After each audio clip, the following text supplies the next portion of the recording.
Hello everyone. Sorry for the lack of uploads the past few days. Going through some major changes in my life, and I needed to take a break to make some things happen. Now back to the videos. Teachers of Reddit, what was the most annoying thing you ever had to deal with in class? Kids using a ruler, or any other object, to reflect light onto the board or you face. It's just irritating, but they act like chimps who have discovered fire and giggle like there'll never be anything funnier. I love my job, though.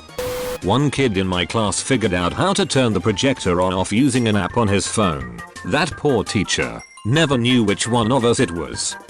Early elementary art teacher here. I was in the middle of teaching a kindergarten class and noticed one of the kids was passing gas a lot. Luckily it was warm enough outside, so I cracked a couple windows without missing a step in my lesson or bringing more attention to the smell. A few minutes later, I realized that the smell is growing at an exponential rate, and I had that terrible thought. Someone shit their pants and now they're either too embarrassed to come tell me in front of their peers or scared they will get in trouble. Remember, they are 5-year-olds. So, I decide my plan of attack will be to continue teaching my lesson as planned, but actively walk around my classroom with an extra heightened sense of smell so I can literally sniff out the kid that did this while still acting normal around all the students. Sure enough, I get to one of the tables and this one kid just smells terrible, and it's obvious she did this. I get the kids started on their art projects and ask this girl into the hall to have a chat. I ask her if she pooped her pants and she says no.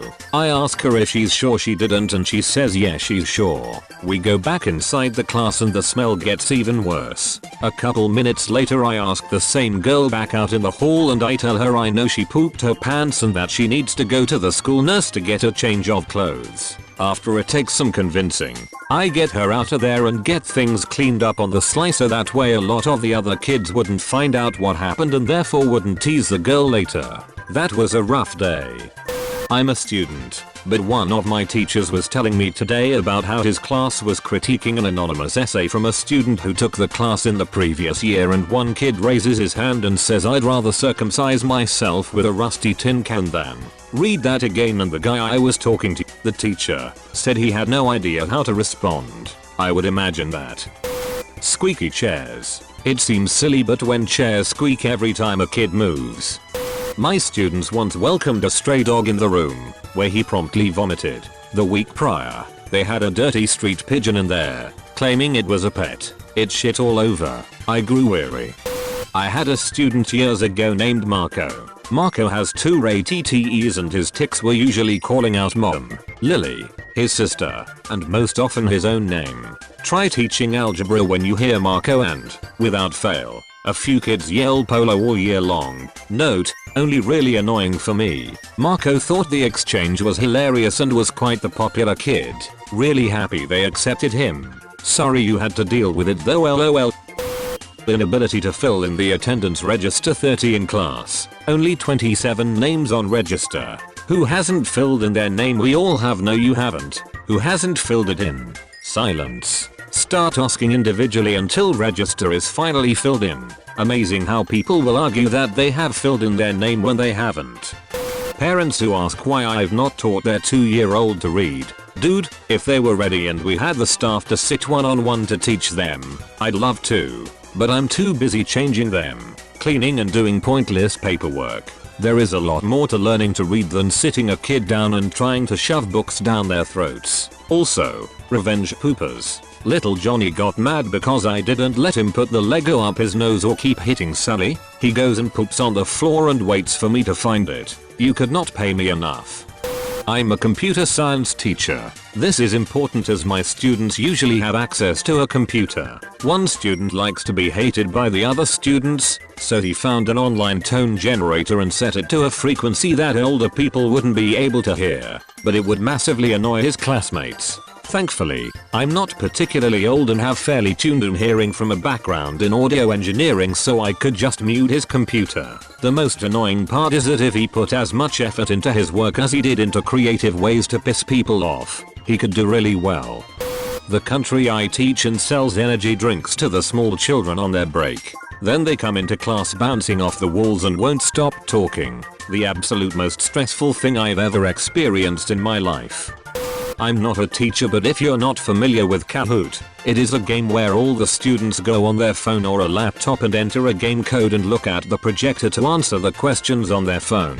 However, there is a feature that allows you to choose a custom name and it has no filter, unless the teacher manually removes them. Examples of names we use include the teacher's full name, I want to car shoot myself, and pretty much any swear word that comes to mind. And then when some kids start getting bored after a couple of games, a handful of students will open a website called Kahoot Killer and they can make up to 10,000 accounts log on to this Kahoot server. And you often get a sudden surge of accounts called Somalian pirates or Mike Hunt flooding into this game and beating everyone.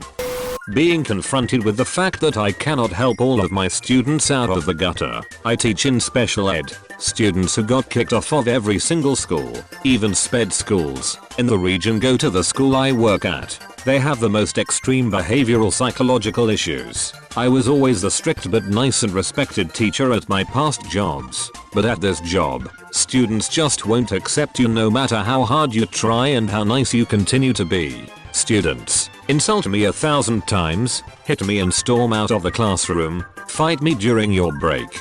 Do all of those things as much as you please. It's okay. I will never give up on you. I will fight the endless fight, and one day, I will be able to help one of you to a better life.